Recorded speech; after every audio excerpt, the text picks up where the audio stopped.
আজকে কোরিয়ার রাষ্ট্রদূত এসেছিলেন, আমাদের মহাসচিব তার সঙ্গে কথা বলেছেন, আমরাও ছিলাম। মূলত যে বিষয়টি নিয়ে আলাপ হয়েছে সেটা হচ্ছে কোরিয়ার সঙ্গে বাংলাদেশের যে অর্থনৈতিক সহযোগিতা, ইনভেস্টমেন্ট, এগুলো আজকে আলোচনায় গুরুত্ব পেয়েছে। বিপ্লব, সেই বিপ্লব নিয়ে আলোচনা হয়েছে। বাংলাদেশে যে পরিবর্তন হয়েছে সেই পরিবর্তন নিয়ে আলাপ হয়েছে। বিগত 17 বছর যে দুর্নীতিতে এদেশ শুধু ছেয়ে গিয়েছিল তাই নয়, এদেশের ব্যবসা বাণিজ্য যে ক্ষতিগ্রস্ত হচ্ছিল সেগুলো নিয়ে আলাপ হয়েছে।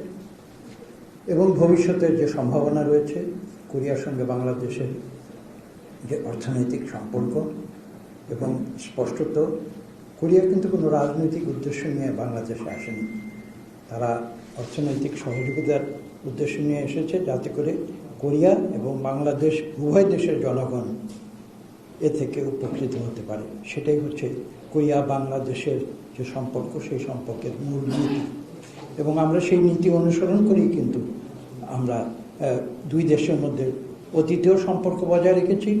এবং আমরা কথা বলেছি যে ভবিষ্যতে যদি বাংলাদেশের জনগণ বিএনপিকে এই দেশ পরিচালনার দায়িত্ব দেয়, তাহলে আমরা বাংলাদেশের মানুষের তথা কোরিয়ার মানুষের যে স্বার্থ, সেই স্বার্থ সর্বাগ্রে বিবেচনায় নিয়ে আমরা উভয়ের মধ্যে সৌহার্দ্য বজায় রেখে আমরা উন্নয়নের পথে এগিয়ে যাব।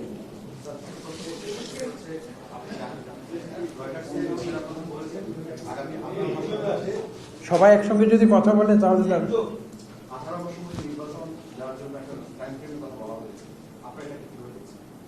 কোরিয়ার রাষ্ট্রদূতের সঙ্গে এইসব বিষয় নিয়ে আলোচনা হয়। প্রশ্ন করছি, এইটা তো কোরিয়ার রাষ্ট্রদূতের সঙ্গে কোনো প্রশ্ন নেই। এটার জন্য আপনারা আলাদা সংবাদ সম্মেলনে আসেন, আমি সেখানে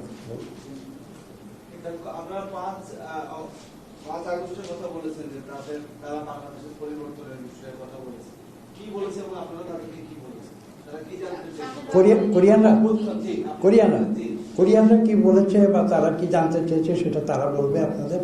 আমি তো ইতিমধ্যে বলেছি যে আমরা যেটা কোরিয়ার সঙ্গে যে আমাদের যে সম্পর্ক, তার মূল ভিত্তি হচ্ছে অর্থনৈতিক উন্নয়ন, এবং এই অর্থনৈতিক উন্নয়নের মাধ্যমে যাতে বাংলাদেশের মানুষ এবং কোরিয়ার মানুষ উপকৃত হতে পারে, এটাই হচ্ছে আমাদের উন্নয়নের সম্পর্কের মূল ভিত্তি।